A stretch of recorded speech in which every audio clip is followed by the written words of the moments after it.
podcast listeners, if you hear my voice right now, I need you to do something for me. I want you to take out your phone or on your computer, go to Apple Podcasts, search for Ask Your Oldhead podcast. You'll see my logo, my little picture, my little image there. Find the show. Please rate and write a review. It's a small thing, but it helps others find this work and find what I'm doing here. And it really, really matters, as small as that may seem. So if you could please do that before we get into the show, I would much appreciate it. Thank you for listening. Let's get into it. Peace. Peace. I'm Justice. My brother, Justice Rajee. All right, man. So, yeah, recorded something in a minute. So, just try to get right into it. So, you sent me a minute back in a Rich Paul interview on Gilbert Arenas', I guess it's podcast. That's what they call all of these now. They're all podcasts. Yeah, I guess shows, their content. Let me give 30 seconds for this. I don't know what all this shit is now. I guess it's media. I guess it's cool, man. Like, there's money out there for people to do things and say things. But at some point, like, is it a podcast anymore? Like, are y'all even acting like you're putting it on listening, like streaming devices? Or is it like it's going right to YouTube? Yeah. Or it's paid for by a gambling company? And it's not. Just to me, at this point, it's just media. Yeah. But I would even argue, don't just call it like a podcast. Because good, bad, or indifferent, there are things that people connect to, like this idea of a podcast. Like you're listening to something when you're going somewhere, or you know what I mean? Like, yeah. You're being thoughtful, like us. Yeah, we're funny, but we're thoughtful. Exactly. Like, and it's supposed to mean the whole inception was sort of this, distributed, what do you call it, a syndication. You know what I'm saying? Like you could access it on your own. So like it was your own choice to listen to this, as opposed to like a part of some, media. Right, terrestrial media, or even even like the the Siriuses and everything like that. Like yeah. So yeah, that's for another day. I think we need to kind of open that can up a little bit. But suffice to say, he was on Arenas' podcast. Yeah. Air quotes. And the thing that was interesting, there was a couple things. I mean, one, at least depending on how you see it, but like as someone who I think, I think we both pride ourselves on being pretty good, judges of character, kind of can read like, okay, I see how you're carrying it, like see what you're doing over there. He definitely came across as like, they be acting like I'm playing, but I ain't playing. You know what I'm saying? Like if you only learn about Rich Paul from listening to like sports commentators, sort of like diversively, what's the word? The writing, like negatively speaking negative, or at least hinting negatively of Clutch as like a serious, like sports agency, right? And what that role means, or at least, as I see it. And again, I might be, my harmed blackness maybe sensitive to the subtext of like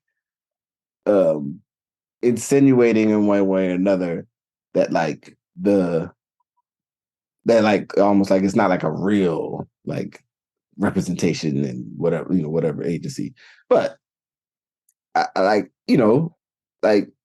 comes across to be that he has a serious like perspective on like business, like the business that they're in, and even the thing that I thought was really interesting in the discussion in that interview, when they started talking about sort of like shoe deals changing, like where you're positioned in the market, and like the role of the athlete and the talent, but then like, representing not just like super big people, right? Super, the big names, but also like, and all of this, like, and then the other aspect that I thought was interesting, and I guess we'll get to that. I'll need to get to a question at some point to give you, is the piece sort of speaking about like what he had to do to like build this, because the narrative, or the insinuated narrative, is sort of like, well, that's LeBron's man, and so he just sort of came along for the ride, and then one day there was a sports agent. But when he gets into, speaking about like, if you on the payroll, I was on the payroll for 2 years, and then I had to do my own. I had to, I was out here, and right, like it was a lot of like interesting tidbits. But I guess maybe I'll frame and give me some thoughts. Like, what was something for you that you found particularly interesting about their conversation, or you thought was point? yeah. I mean, I think, like always, just you kind of introduce that in a way that I think is some provoking thoughts around, what does it mean when a Black person does something that we've always thought was the dimension of white people? Mm. And to whom or what do we owe the pleasure of that person's success? Mm-hmm. Especially if that Black person has not come through the system that traditionally white folks go through. Mm-hmm. And so I say that to say, because it takes me back to think about George Raveling, right? Like when we think about like the whole Jordan and the sneaker thing, right? When you watch the show and, they had to go to George Raveling. George Raveling went to the parents, and George Raveling was a coach at USC, and he was an Olympic coach. And sometimes we forget that like George Raveling was doing that high level college coaching at that time, right? Mm-hmm. But George Raveling came through the system. Mm-hmm. So we acknowledge his greatness. We also acknowledge he came through the system of having to deal with the horse shit that he had to go through in those spaces, right? And still was a solid guy. Yeah. Rich Paul, Maverick Carter, et al. Are different because not only did they get into the space, they did not go through the system in the same way as the industry was changing. Mm-hmm. And so they don't get the credit. Not only do they not get the credit because they're Black and people don't want to give them the credit, they don't get the credit because as the world changes, it's kind of like Deion Sanders now, right? Like you came in different. You didn't come in doing it the way we did it, and you're doing it differently at a time that everything is changing. So we can't really give you the credit because you're actually being a part of the creative destruction of the system that was existing before. With Deion doing get a whole new team. Right. It's like 80 dudes, like 72 new dudes here. Yeah, get a whole new team, man. You know what I mean? But that's the nature of today's world. And Rich Paul did things with the changing nature of the world where the person who understood the athlete was best suited to represent the athlete, not the person who had the best relationships with the superstructure. Mm-hmm. Because prior, David Falk and them didn't have the best relationship with the players, but they had the best relationship with the structure. And that itself is who that was the best manager. That was the best agent. Yeah. Well, the thing in that, it made me curious to like look into, and I don't know if I imagine somebody might have wrote, I know I could probably find some articles on Rich Paul and Maverick Carter, but like the thing we praise, or some people praise, like sort of the tech disruption, like you pick a tech startup and you disrupt the system, and then like the existential threat of all times of change, I think in America, in maybe in the world, but definitely in the United States, is that like whatever the apparatus and the structural pathway into any industry that exists, when you start out in life. So like, it's 90s and you become an engineer and you're like, yeah, I'm gonna go get a job in engineering in a big company that needs engineers. There's a structure in place that wants you to show up this way and do this kind of work. And you're gonna come in, you're gonna go through a corporate hiring process, and then we're gonna, do this other thing, and then you're gonna get hired, and then maybe you can work your way up the chain. Some executive that don't know how to screw on a light bulb is going to be in control of your future because you're not a business guy, you're the engineer guy, right? And like Google's whole thing was, we center the engineer as the operations of why this works. Exactly. Right? When you read what's the name, it's like the sixth person, like at Google, like I think is that the thing that guys. I got the book's name. I'll find it. But one of the things they talk about in that book is the like their thing, and then this became a problem for Google, right? At later points, because it was like you have people who just think about making the thing work, who don't understand the people part, right? Which is an Right. issue. But so then that disrupts the chain of not just like the way this business functions, but it also disrupts and kind of puts into question, like, yeah, why do we need this dude over here who just went and got a master's somewhere that supposedly says he knows business?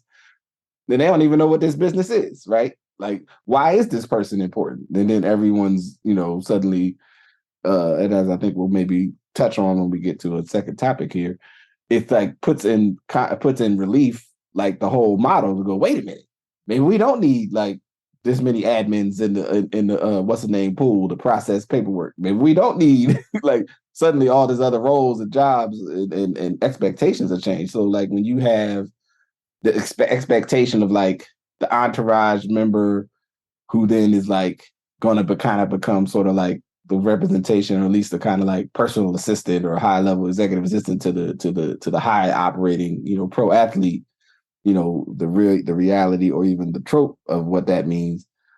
But then you actually have, not just like, oh, they went to law school while the homie was excelling in the league, so they would be ready to lead, but like not like they really like learned the business and then came up with a vision of how to practice and do the business. And when he talked about like having relationships with athletes, and that like there's stuff about being a professional Black athlete and being a Black person that they can understand better than some of the people who might be already in the structure, because they're not from their community, they're not from their world, right? And Exactly. And it's fundamentally disruptive, right? mm-hmm.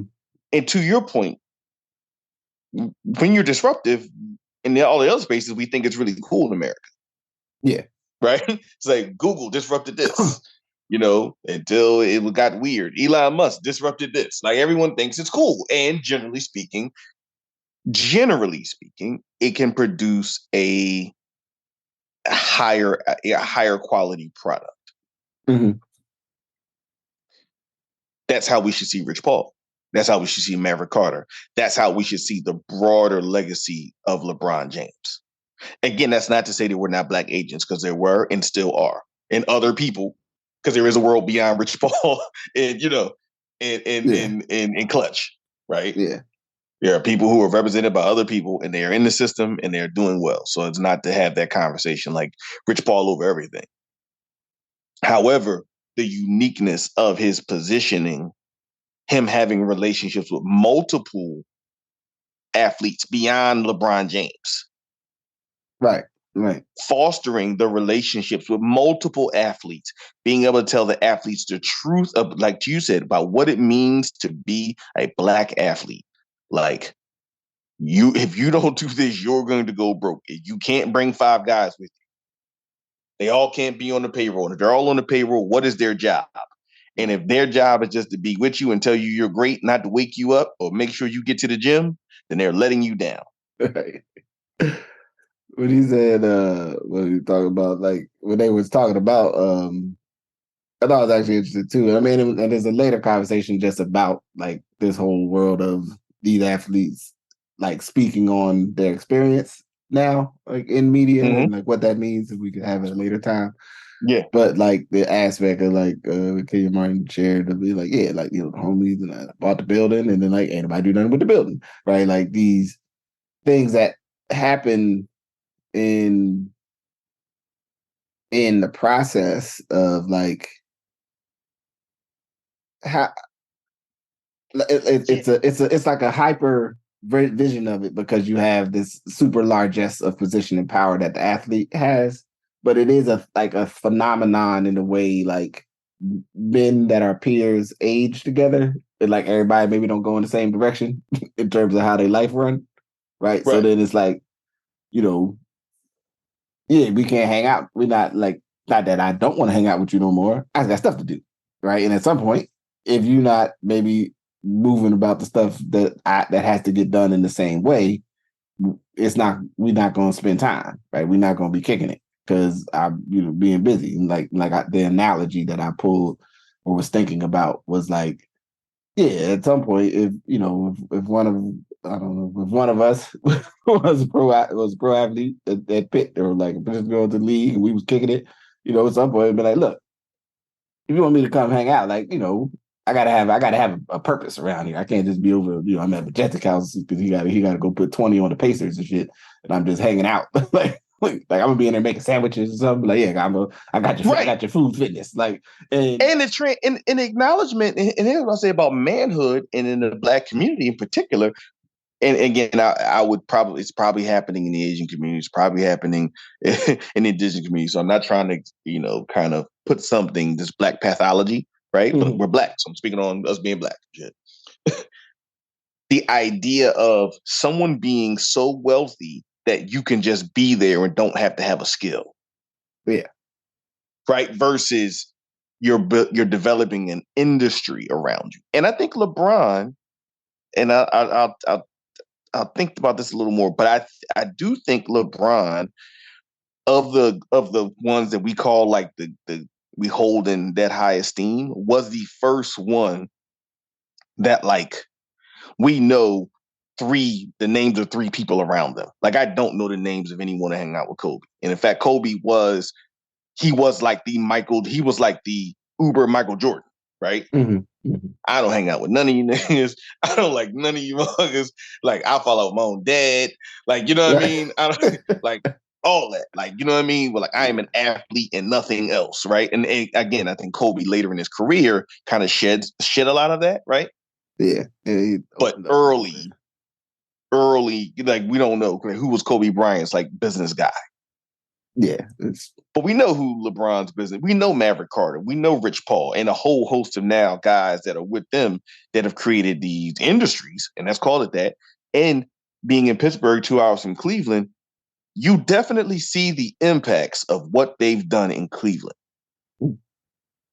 It's even as far as the management and the people that live there and the kind of sports nightlife culture that exists there. mhm. There's a lot of Rich Paul, LeBron James money behind that Mhm. in Cleveland right now, and in Akron, I'm sure. But I've been to Cleveland, so it was just really unique to think about this infrastructure that they're building being very intentional in ways that we would normally use them as examples in Harvard Business School case studies. But because of it being so disruptive at a time and where now athletes, again, the most important person to the athlete is a person that's close to them and then can project and reflect their needs to the system versus who's closest to the system, like we're Mhm. talking about. And Yeah. like that's what I really took from it. And like when things are shifting and changing, how do you have people that are really good distillers of that transition and what that means?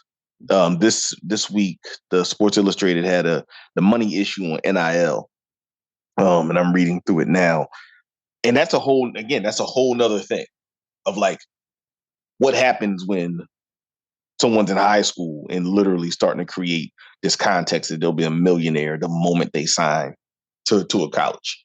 Mhm. And how do you manage that? And then obviously, like in most things in capitalism, there's going to be a few really big winners, a system around those winners, and a lot of losers. Because I'm Yeah. sure there's a lot of people getting front money from people thinking they're going to sign NIL deals, Yeah. Yeah. Yeah. right? Only to owe people later because they fronted you money on the NIL deal before you either got it or before you were successful. Right. Right. So, in close, I'll say for me, the Rich Paul interview, this is the benefit of having the media where it doesn't just have to come through like Freakonomics, right? Like I'm a Right. Right. Freakonomics fan, but like I should be able to hear about something that is important to me outside of the traditional channels of like where I think I would receive quality information. Yeah. Yeah. Um, and I think that's an important part for all of us, and an important part, frankly, for the future of sports business and even the future of business in many in our communities. Yeah, and I think my one I advise folks go check it out. I mean, we could critique the overall like nature of the way the interview was structured, but I felt that he really um shared some interesting things, you know what I'm saying, and some clarity of vision and just a nuance to around like operating at that level of industry as a black man in America, and then everyone in that room sort of as a part of a like operational context that is like special and different, like that is as I think it was a from another. I don't know if it was. I got to double check who was saying it, but basically that like only been like 5,000 people have played in the NBA ever. Right. Right. Would you be like, oh no, wait. You start thinking about it. It's like, man, that's a very small. Like, if you are there, I guess maybe this is the moment to say, if someone is on a professional sports team, even if they're not starting, they're really good at football. They're really good at sport compared to like regular people, compared to everyone else. Whether that's because they won the genetics World Series. You know what I'm saying? They just happened to be born to like other people that was big, strong, and fast, or fortunate. You know what I'm saying? Placement in time where they was able to activate that level of athleticism.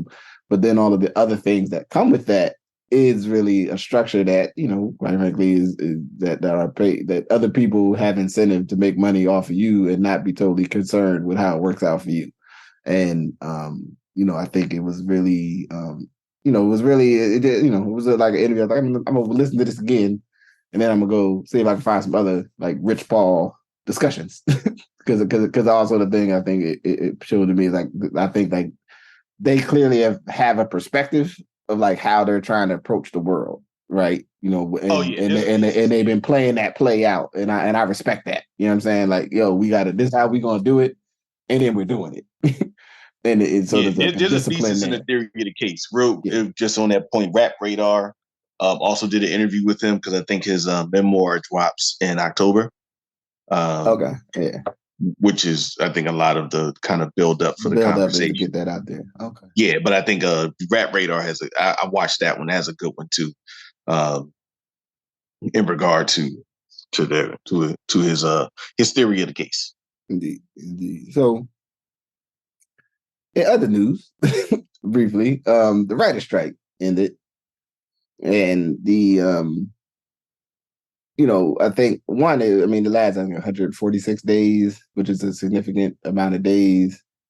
I think the last time the TV writers struck that strike, all of this stuff is about the change, kind of in tune what we talking about Rich Paul, the changing of these markets and how they're capitalized and how they make money. And then within that turns to how everyone's job roles function and how you're paid.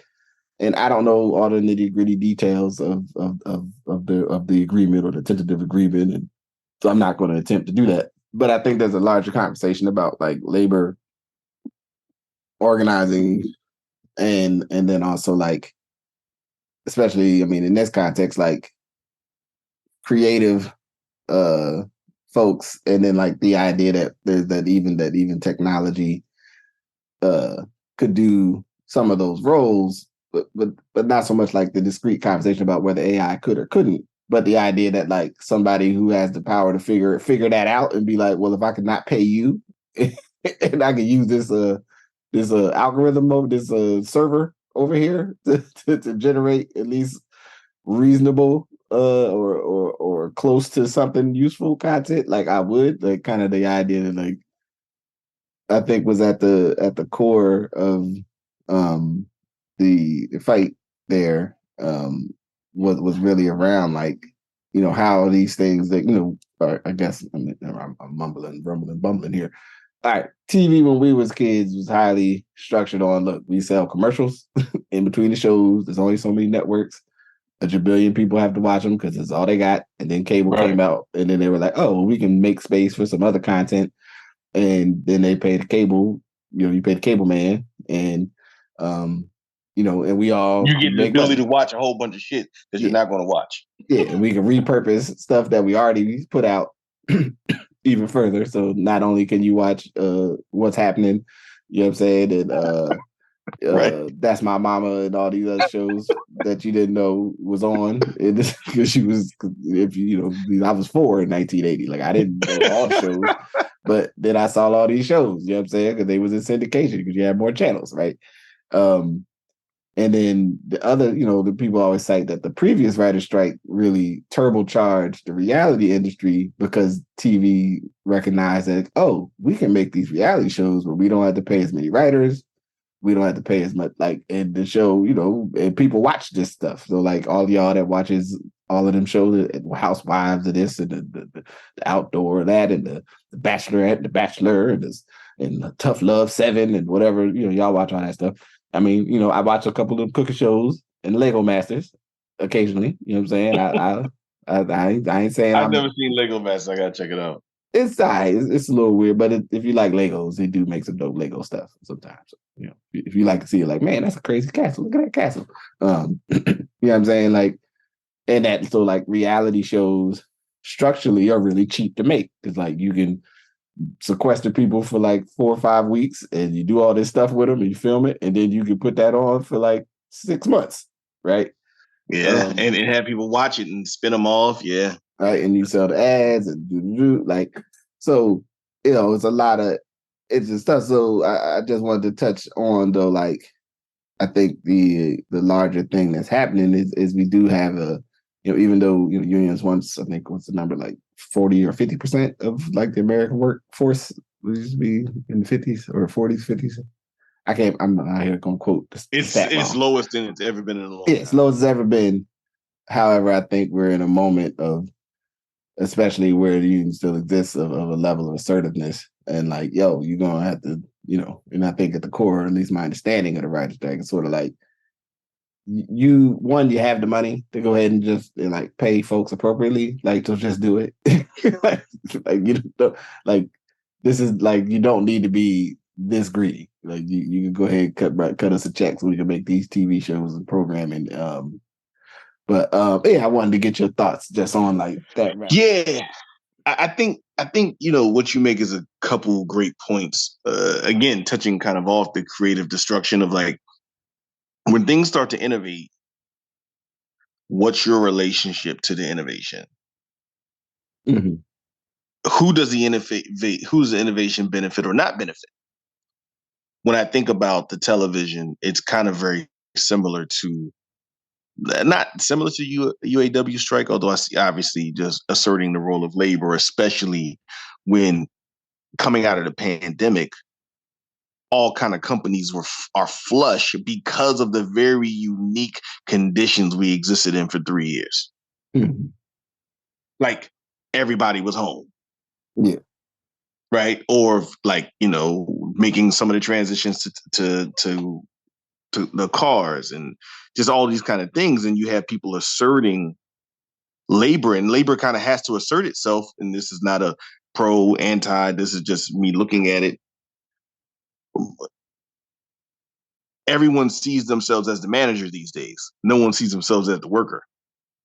Mm-hmm. And I think, our society is doing a great job of making everyone see themselves as the boss, even though they're probably not the boss. Right. Right. There's a small amount of bosses and a lot of workers. And, but if you see yourself as, connected to the people that make Netflix or connected to this person, then you don't see yourself like, who do you care who runs the camera for your favorite show? Mm-hmm. And do you care how they feed their families? Right. If you care about having a new car, do you think about the people who are putting together the other cars? Right. Right. Or if I'm getting a, for this context, not a Tesla, but if I'm getting a Ford electric vehicle, look at what I'm doing. Do you think about how many people it takes to make that car or not make the car? Again, not putting a value judgment on that. Just saying there's some different economics to that car than there are other cars. And we're never told about this other stuff. So some of it is like, because we have a lack of knowledge about the broad contours of how our society is changing so fast, we don't know where to connect with the people. Like, do you connect with oh, the company's suffering? Or do you connect with, hey, listen, the folks are making more money than they've ever seen, and workers who, and we all feel the impact of inflation, like need to be compensated appropriately, right? So I think it's interesting on that level, and then just to drill down to where you took us so adroitly,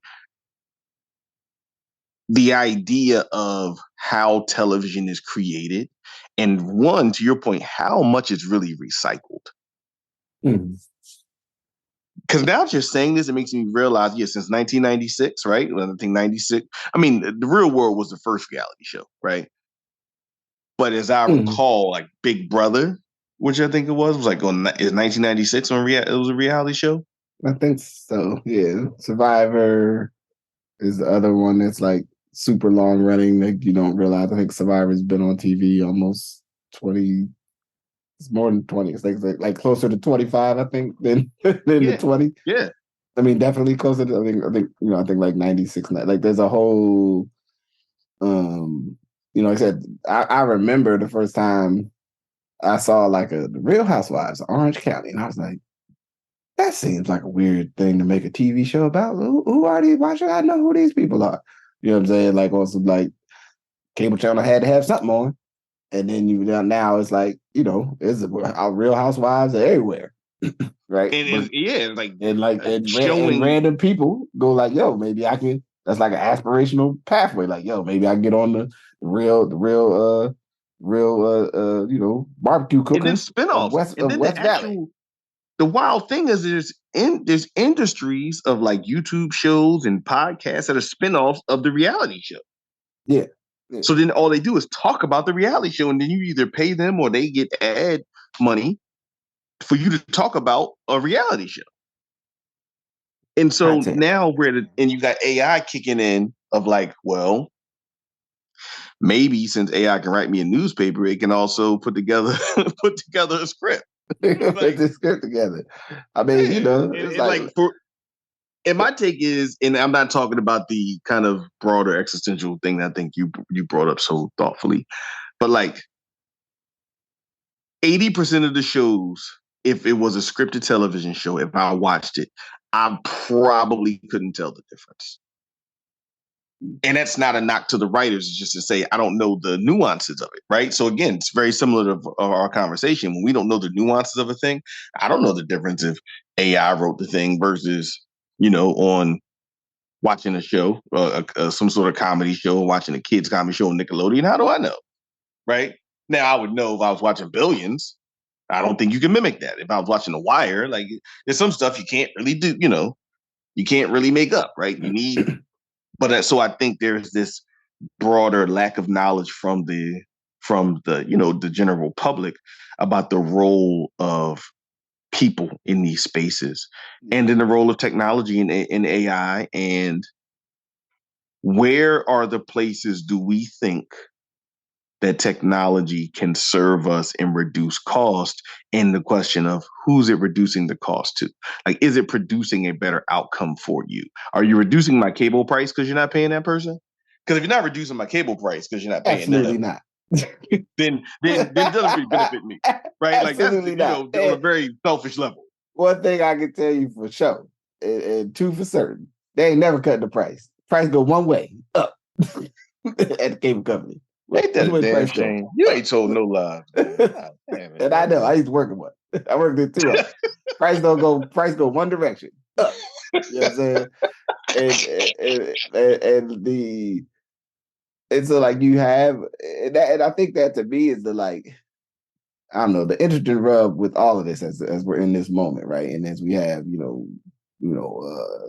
folks fighting to unionize, some of the larger employers, in our country, the Starbucks and the Amazons of the world, and then, still, and I know that you've been there, like this thing where everybody's convinced that they're not like a worker. Right there, like I'm a brand. Which is a real interesting. If you ever read Lower Ed, Tracy McMillan Connor book about for-profit education industry, but also like a sub concept in that book is about sort of the way like credentialization and then positioning of yourself that like you have to like get, like a pathway for someone to get access to job opportunities, to get more credentials that cost more money. But then you're sort of like not like you're in this nebulous space. Like we also promote this idea that then you should be due something because you got those credentials. But the reality is some of those things is like they can hire you or not hire you. Like the people could pay you better. They don't want to pay you just because they don't want to pay you. Like it ain't really based on like we're not saying that I'm not saying you don't need to get the skills, right? Or don't know how to do the work. But the structure is about creating it creates this leverage. And then, for employers to, it primarily benefits, there's lots of stuff that if we wanted at scale, you need a company with lots of people. Or an entity of some sort with lots of people, whether that entity is a cooperative, like I think like REI, I think technically is a cooperative or something. Yeah, REI. But like I don't know if in like like if you think about the East End Co-op, like they might be owned or started by 26 families, or what's the co-op started by like some people or something, right? Like some hippies. Yes, maybe right. Like we're like, yeah, these are the folks that own it. And we have annual meetings where we make decisions. Like, we're not talking about mind dragging out here. You know what I'm saying? We talk about like, know, which even that requires a high level organization to be operational as a real like worker cooperative that runs the company and controls the means of production, but also directs its guidance. And like, we have a real interesting thing happening in America, and like the roles that we all kind of end up in and the way we perceive those roles.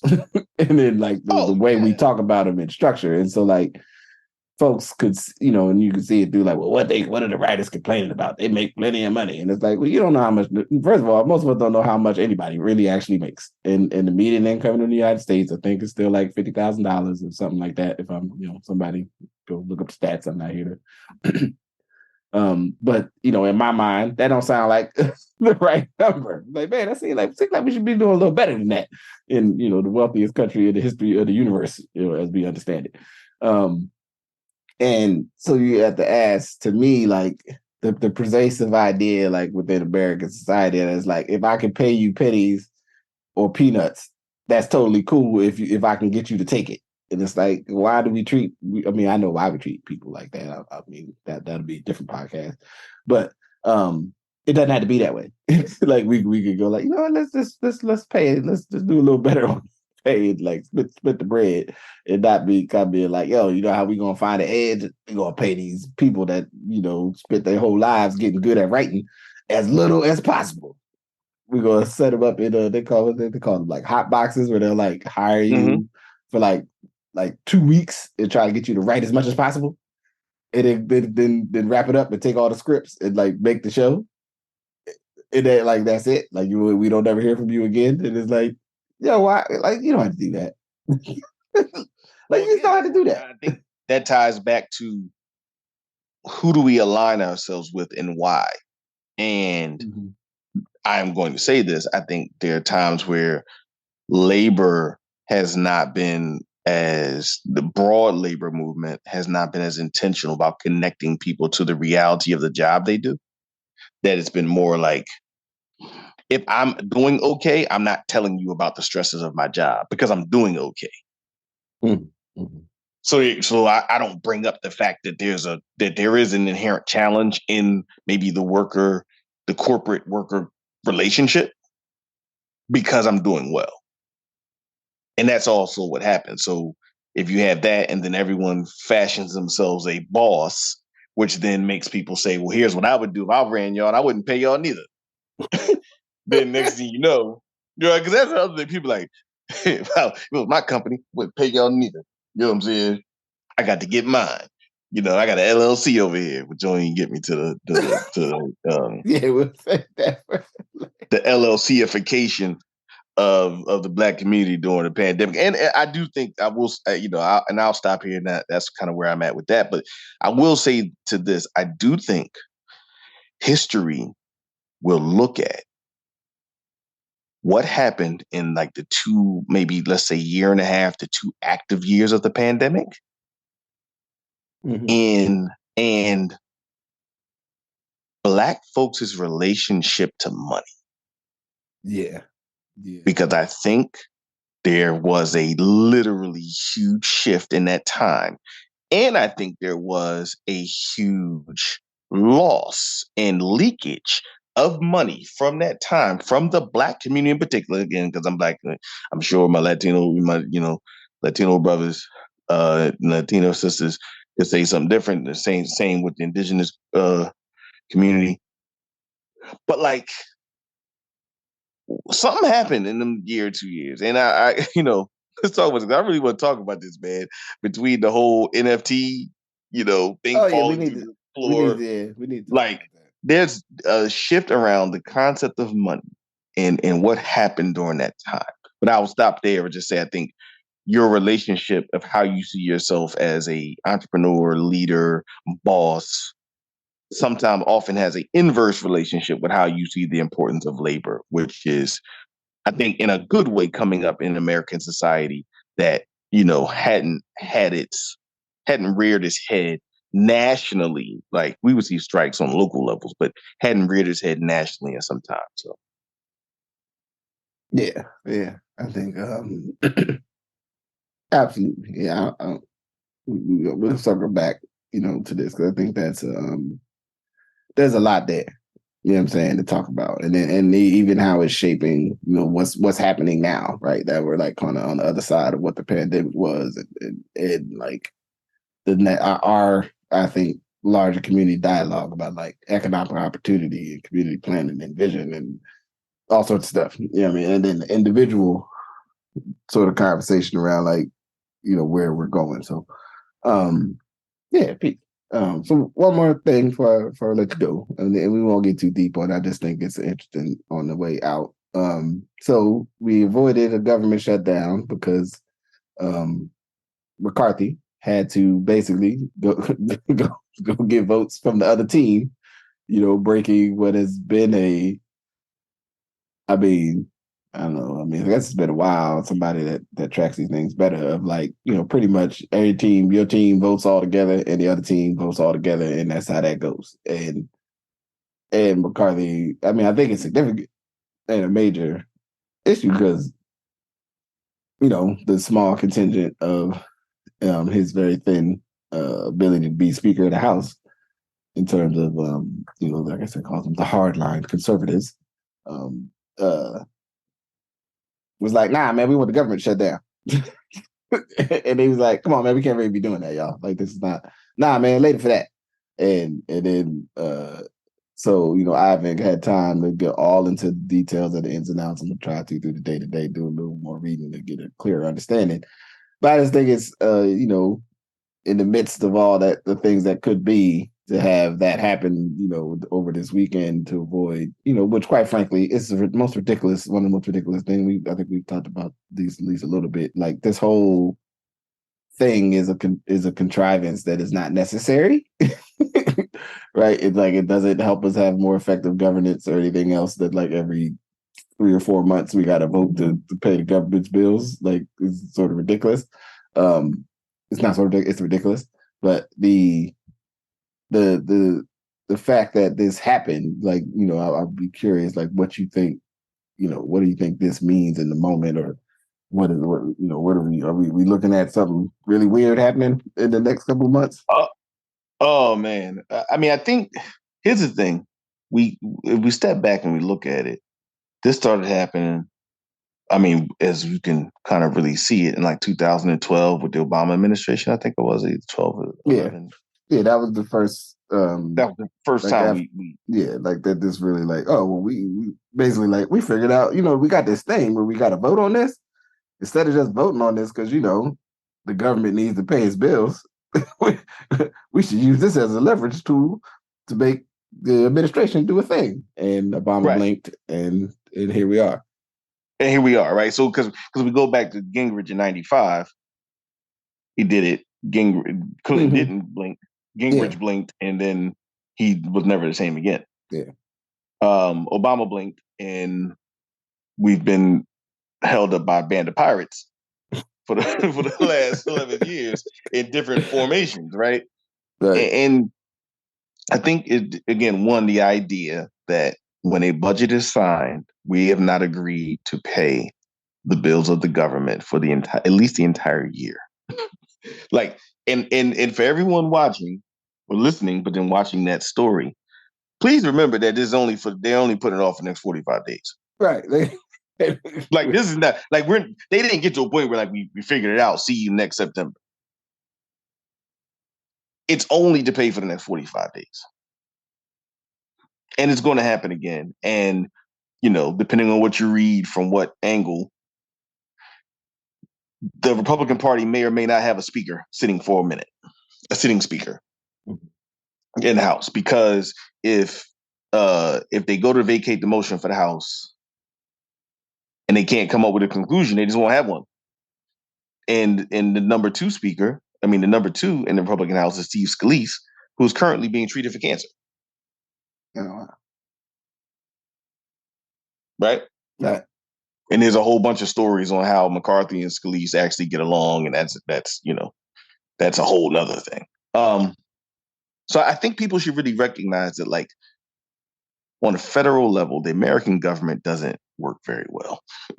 Like, I think we should just and this isn't party based because I think in a year from now we're going to be having a number of conversations about the fissures in the Democratic Party, which I think will cause its own bit of chaos.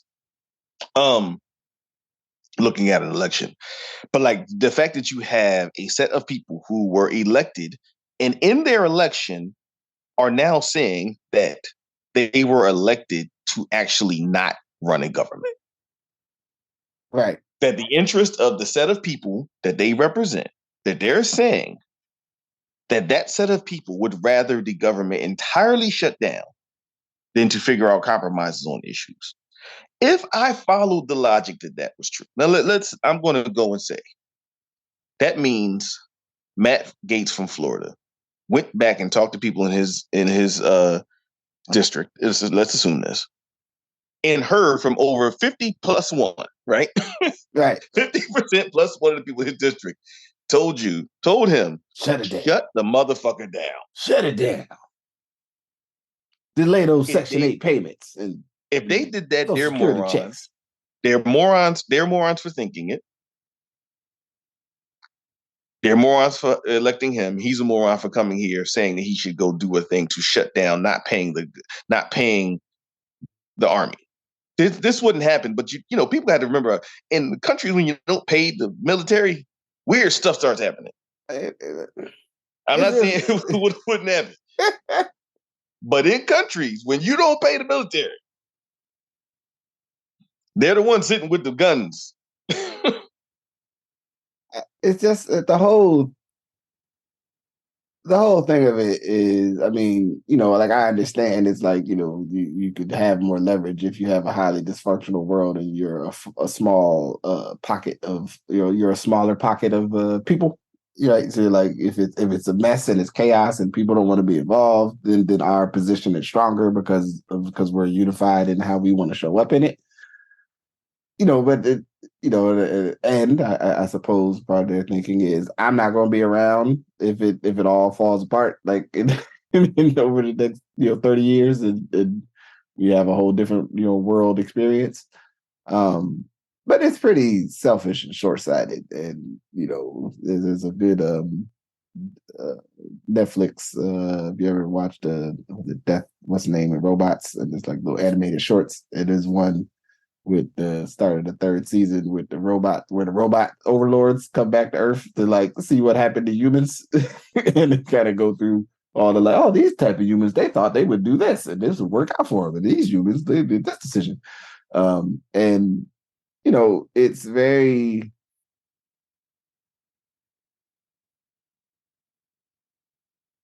It's not.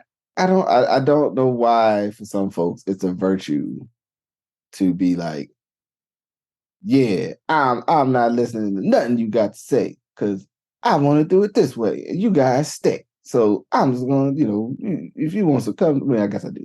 I do. Why am I saying I don't? I mean, I do, but I don't know. I don't totally understand it. It's like, where are we going? Like, how are you going? Because like later then you're gonna want to like eat some chips. And you're gonna hope that the potato chips was like made and they're there and they're in the stores where you want them. But it's like you're creating a world where it's like, hey man, it may not be no potato chips because it's totally unstable. Like everything is chaos. Right. Right, but that's the thing. We're testing a world where we like mess with it a little bit and keep messing with it a little bit and then think that it'll be like okay. Like, January 6th, I think, was a really interesting transition there. Because you do get to a group of people that's kind of like, hey man, I'm going up here, tell these people that I don't like what's going on in here. Mm-hmm. Oh man, we're in the doors. Oh man, maybe I should take a piss on the floor. Right. I'm really mad. And I've been watching media that's been produced creating wealth, untold amounts of wealth for people and stakeholders to tell me to do this kind of stuff when they really don't want me to do this kind of stuff, but they tell me to do this kind of stuff because they know it gets me going. Mm-hmm. And now that's the same group of people that will send people to government to say, shut it down. And this is not a dissident party. Like, this is why I think America needs a conversation about like different parties. And like, don't get me wrong, clearly you can see in other countries the challenge that comes when that happens too. But like, we just can't assume that all these different people are all part of the same thing, man. We're lying to ourselves. This group of people who are doing this, they are part of the Republican Party in like name only.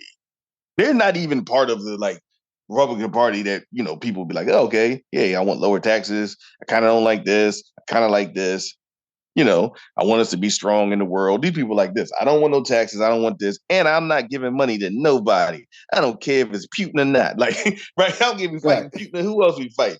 Like, I'm not giving money to nobody. That party in the real world and the rest of the world would be its own party. And they would have to negotiate for power. Right. Amongst they would have to caucus with people and make decisions on what they were willing to accept and not. And we would be able to see them for what they were, a group of people, a party that existed like this, not like we just put it on like Republicans. Because I'm not trying to spare Republicans, but the vast majority of Republicans in this country, even in government, is like, we can't do this. Right? Like, no matter what we disagree on, no matter what we've created with these two sides, Hatfields and McCoys, Bloods and Crips, like, it's much more, we can't do this. And so I really think this is where, the philosopher in me is like, man, we should just have different parties, man, because this old Democrat Republican thing, right? It's not working. Like at least if it was spread out, it was more teams on the field. We could be like, well, the grass is greener party, man. They really got some good ideas about trash removal. like, I love what they're talking about over there. I don't really like their policy on trees because they want grass. They like grass. They're not really into trees. They're in the grass. You know what I'm saying? Like, I'm being facetious, but just for to understand that like it would a more diverse. And I guess sort of tied to where we started this conversation, like, but for that to work, all this other stuff in the structure currently, right, that works because like the people who have the most money to put into quite frankly, when people run for office, especially big high office, there's a set of people that put a lot of money into it. Right, we don't know all their names. I'm not going to try to act like I do, or if I did, I don't know if I should be talking about them. But like for both of our two major parties, there are people who, when they're like, well, sources say and donors, they're talking about a subset of people who have lots of money, and then not only lots of money, but have a willingness to engage in the apparatus. And so then the way stuff functions is highly influenced by those people's wishes, whether we think that's good or not. Right now, I think, that's a different, again, that's another conversation about public financing and money's influence on government. But when it gets down to it, for us ever to have a very serious conversation about having multiple parties, we need to have a serious, like, either a sea change in behavior where those who have the means to go, all right, instead of putting my money, I mean, and there is a person, the guy, we ain't gonna say his name because I ain't giving that dude no free airtime, but there's some tech dudes that think that they can pull this off with running a third candidate for president. So I always think it's such a ridiculous. Like, why don't you do like some other office that's like a little easier to get into first, like just to prove the concept, or just run instead of running for president. Like, why controller, like run a third person for controller in your city. Run a third, actually do the work of creating, functional local and state parties. Right now, again, there is a lot of this. You have the Working Families Party out of New York that also now is in Pennsylvania, and is there's a whole bunch of stuff going on because the Democratic Party got some, because they're kind of Democrats, but they're kind of not. And and then when it gets down to scarce votes, people kind of like, okay, is it Democrats or not? So I mean, there's a broader conversation, but again, kind of what comes through all of this is how aware are we of the thinking behind the systems and the structures that we look at to judge if they're working for us or not. Yeah. So, all right. So, I mean, I guess saying that safe. I mean, I'm sure there'll be more conversation about that as the fallout of this. Really, we see what the hell happened. Yeah. I think it's going good, but I just think we got a real interesting year coming, and it's gonna get real strange in the paint. I think out here with people gonna be acting out. I really think one of the this just be a justice footnote, like one of those like extreme folks is going like totally act out. Like I mean, we even had the stuff with the outfits this week. You know what I'm saying? What's the name, wearing a jean vest, and then the brothers in sweatshirts, and they passing rules, and like it's a lot of wild stuff going on in our national federal government. And hopefully, lights will stay on in America, and none of the dams will break, or large infrastructure projects won't be undermined because we don't have appropriate governance. You know what I'm saying? So, in any event, yeah, that's all I got. Hey man, good to go. All right. So with that, I'm saying, stay safe out there. Stay safe. Peace. Peace. Thank you for listening to Good Brothers. Thank you to my good brother, I'm Majestic. I will spare you the super long outro because guess what? There's another episode probably already ready right now. So please listen, rate, subscribe where you listen. You know what I'm saying? And I don't know. I keep saying the bear with a brother, but what you gonna do? You know what I'm saying? Life comes at you fast. Catch us in the next one though.